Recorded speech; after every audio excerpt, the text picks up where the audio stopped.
மீட்போம் என்ற தலைப்பில் அதிமுக பொதுச் செயலாளர் எடப்பாடி பழனிசாமி தமிழகம் முழுவதும் சுற்றுப்பயணம் மேற்கொண்டு வருகின்றார். அதன் ஒரு பகுதியாக தேனி மாவட்டம் ஆண்டிப்பட்டி சட்டமன்ற தொகுதியில் சுற்றுப்பயணம் மேற்கொண்டார். தேனி மாவட்டம் ஆண்டிப்பட்டி அருகே தேனி மதுரை தேசிய நெடுஞ்சாலையில் உள்ள எஸ் புரம் பிரிவு பகுதியில் நடைபெற்ற இந்த சுற்றுப்பயண கூட்டத்தில் எடப்பாடி பழனிசாமி பேசுகையில், இங்கு இருக்கும் கூட்டத்தை பார்த்தால் வரும் சட்டமன்ற தேர்தலில் நாம் வெற்றி பெறுவது உறுதி. எம்ஜிஆர் ஜெயலலிதா என இரு பெரும் புதல்வர்களை உருவாக்கிய தொகுதி ஆண்டிப்பட்டி தொகுதிதான்.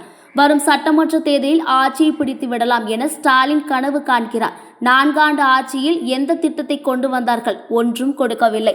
2021ஆம் ஆண்டு விவசாயிகள் பயிர்க்கடன் 12,000 கோடி கடனை தள்ளுபடி செய்தோம். விவசாயிகளின் பிரச்சனையை தீர்க்கும் அரசாக அதிமுக இருந்தது.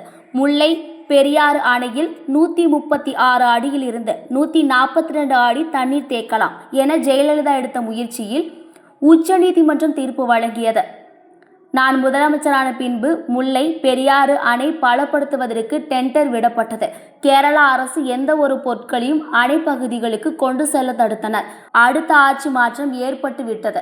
இந்த கூட்டணியில் அங்கம் இருக்கும் ஸ்டாலின் கேரளா கம்யூனிஸ்ட் அரசிடம் பேசி முல்லை பெரியாறு அணை நீர்மட்டத்தை உயர்த்த நடவடிக்கை எடுத்திருக்கலாம். தனது குடும்பத்திற்கு மட்டுமே சிந்திக்கிறார், நாட்டு மக்களை பற்றி சிந்திக்கவில்லை. அதிமுக ஆட்சி அமைந்த பின்பு முல்லை பெரியாறு அணையின் நீர்மட்டத்தை 152 அடியாக உயர்த்த கேரளா அரசிடம் பேசி நடவடிக்கை எடுக்கப்படும். விவசாயிகளுக்கு 24 மணி நேரம் மின் மோட்டாரை இயக்க மும்முனை மின்சாரம் நமது ஆட்சியில் வழங்கப்பட்டது. டிராக்டர் மானியம் என விவசாயிகளுக்கு பல திட்டங்கள் வழங்கப்பட்டுள்ளது. அரசியல் கலாப்புணர்ச்சி காரணமாக ஏழை மக்களுக்கு கொண்டு வந்த அம்மா கிளினிக் முடக்கப்பட்டுள்ளது. நமது ஆட்சி அமைந்த பின்பு 4000 அம்மா மினி கிளினிக் மீண்டும் துவங்கப்படும். தமிழ்நாட்டில் சட்ட ஒழுங்கு சீர்கேட்டில் உள்ளது. 6 மாதத்தில் 6 காவலர்கள் கொலை செய்யப்பட்டு விட்டனர்.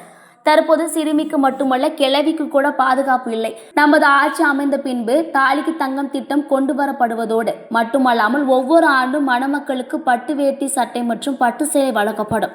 திமுக ஆட்சியில் 207 அரசு பள்ளிகள் மூடப்பட்டு விட்டது. அதிமுக ஆட்சியில் பள்ளிகள் அதிகம் திறக்கப்படும். திமுக ஆட்சியில் பள்ளிகள் மூடப்படும். கொரோனா காலகட்டத்தில் ஒரு ஆண்டு முழுவதும் ரேஷன் பொருட்கள் வழங்கினோம். மாணவர்களுக்கு ஆன்லைன் தேர்வுக்கு அனுமதித்ததோடு மட்டுமல்லாமல் அனைத்து மாணவர்களுக்கும் பாஸ் நடைமுறையை அறிமுகப்படுத்தினோம். திமுக ஆட்சி அமைந்த பின்பு 28 மாதங்களாக பெண்களுக்கு உரிமை தொகை வழங்காமல் ஏமாற்றி வந்தனர். திமுக வாக்குறுதிகளை நிறைவேற்றாமல் உள்ளனர் என்று அதிமுக தொடர்ந்து கொடுத்த அழுத்தம் காரணமாக பெண்களுக்கு 1000 ரூபாய் பணம் வழங்கினார்கள். கொடுத்த வாக்குறுதிகளை நிறைவேற்றாமல் 90% அதிகமாக நிறைவேற்றியதாக திமுகவினர் கூறுகின்றனர். திமுக சொல்வது அனைத்தும் போய், முழு பூசணிக்காயை சோற்றில் மூடும் கதைதான். ஆண்டிப்பட்டி கொல்லபுரம் வழியாக அனைத்து குளங்களுக்கும் நீர் வழங்கப்படும். ஆண்டிப்பட்டி பகுதிக்கு புறவழி சாலை அமைக்கப்படும்.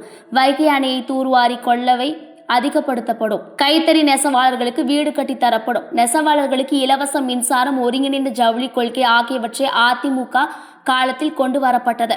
ஆண்டிப்பட்டி தொகுதியில் இரட்டை இலையில் நிற்பவருக்கு வாக்களியுங்கள், மக்களை காப்போம், தமிழகத்தை மீட்போம் என்று தனது பேச்சை நிறைவு செய்தார்.